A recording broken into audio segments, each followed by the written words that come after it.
Hello बच्चों, कैसे आप सब लोग। आज हम डिस्कस करेंगे क्लास 12 फिजिक्स का चैप्टर 4 जो कि आपका मैग्नेटिक इफेक्ट ऑफ करंट। इसमें आपका मोस्ट इम्पॉर्टेंट डेरिवेशन है जो कि सीबीएसई बोर्ड में पूछा ही जाता है। तो आप लोग जो है वीडियो के अंत तक बने रहिएगा। हम फार्मूला को यहाँ पर क्या करते हैं, ड्राइव करते हैं। देखिए, तो हेडिंग है आपका torque on A current loop in a uniform magnetic field. तो यहाँ पर मैग्नेट को लिया गया है, तो एक आपका एन पोल दिया है और एक आपका एस पोल दिया है। एस मीन्स साउथ हो जाएगा, एन मीन्स आपका नॉर्थ पोल हो जाएगा। यहाँ पर हमने एक क्वाइल ले लिया जो पी क्यू आर एस आपका क्वाइल है। जो पी एस है, पी एस का डिस्टेंस यहाँ पर ए दिया है और क्यू आर आपका बी ए ही रहेगा। इधर आपका पी क्यू दिया है, ये आपका बी हो जाएगा और ये आपका एस आर दिया है, तो ये आपका भी डिस्टेंस इधर भी साइड में बी हो जाएगा। तो यहाँ पर हमने एक रफली डायग्राम और बनाया है जो कि आपको इसमें शो कर रहा है। यहाँ पर एफ आपका फोर्स अप डायरेक्शन में यहाँ पर करंट यूज हो रहा है, यहाँ पर करंट आपका डाउन डायरेक्शन में यूज कर रहा है। फोर्स हमारा लग रहा है आई बी और कैपिटल बी। कैपिटल बी यहाँ पर क्या है, मैग्नेटिक फील्ड है, ये मैग्नेटिक फील्ड का डायरेक्शन दे दिया है। एम यहाँ पर हमारा क्या है, डायपोल मोमेंट है जो कि मैग्नेटिक डायपोल मोमेंट है।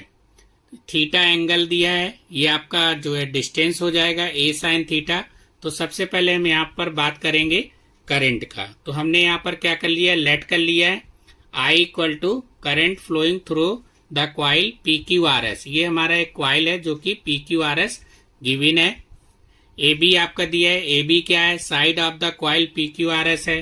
कैपिटल ए दिया है, एरिया यानी कि लेंथ इंटू ब्रेथ होता है, तो ए इंटू बी हो जाएगा, एरिया ऑफ द क्वाइल। फिर थीटा क्या है, एंगल दिया है, थीटा एंगल बिटवीन हो जाएगा आपका, angle between the direction of the B and the normal to the plane of the coil. अब ये हमारा जो रूल्स बना है ये फ्लेमिंग के लेफ्ट हैंड रूल पर वर्क करता है। तो देखिए क्या दिया है कंडीशन में, तो फ्लेमिंग का लेफ्ट हैंड रूल कंडीशन में ये आपका जो पी क्यू है वो आर एस के क्या होगा, इक्वल हो जाएगा।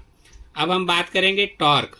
टॉर्क आपका दिया है, टॉर्क इक्वल टू क्या होता है, फोर्स इंटू परपेंडिकुलर डिस्टेंस। अब फोर्स हमारा यहाँ पर क्या था, F equal to I B भी था आपका, तो फोर्स की जगह पर आई स्मॉल बी और कैपिटल बी और परपेंडिकुलर डिस्टेंस आपको ए साइन थीटा दिया है, तो हमने यहाँ पर ए साइन थीटा पुट कर दिया। अब आपको क्या करेंगे, इसको आई ए बी और बी साइन थीटा इसमें साइड में लिख लेंगे, और कैपिटल ए इक्वल टू हमारा क्या होता है, ए इंटू बी। तो ये जो ए बी आपका लिखा है उसकी जगह हम क्या करेंगे, कैपिटल ए पुट कर देंगे। तो यहां से हमारा क्या हो जाएगा, आई ए बी साइन थीटा आपका निकल के आ जाएगा। इसके बाद में हम यहां पर बात करेंगे एन क्वाइल्स के लिए। तो if rectangular loop has N turns then, तो आपका टाउ इक्वल टू क्या हो जाएगा, N I A B sine theta. तो यहां से आपका टाउ इक्वल टू आ जाएगा N I A B sine theta. अब आप पढ़े होंगे कि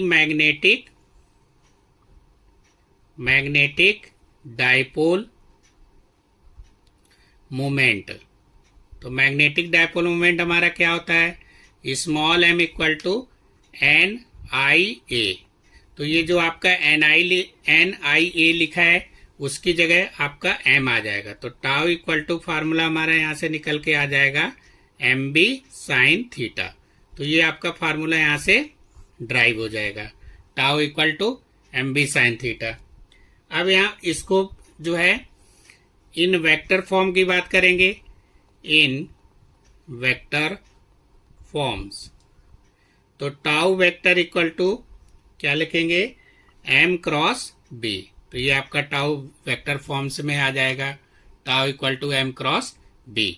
अब यहाँ पर आपका कुछ कंडीशन रहता है कि जैसे स्पेशल केस रहते हैं, केस आपका 1 कि इफ थीटा इक्वल टू 0, तो टाउ क्या होगा हमारा, tau equal to M B sine 0। Sine 0 का वैल्यू आपको पता ही है 0 होता है, तो यहाँ पर टाउ मीन आ जाएगा, टाउ मीन इक्वल टू क्या आ जाएगा, 0 आ जाएगा। इसके बाद में हम सेकेंड केस की बात करेंगे। Case number 2, if theta equal to 90 degree, तो आपका टाउ यहाँ पर मैक्स हो जाएगा, क्योंकि एम बी साइन 90 का वैल्यू क्या होता है, 1 होता है। तो यहाँ पर आंसर हमारा आ जाएगा tau equal to M B. तो टाउ मैक्स इक्वल टू आपका एम बी आ जाएगा। Thank you.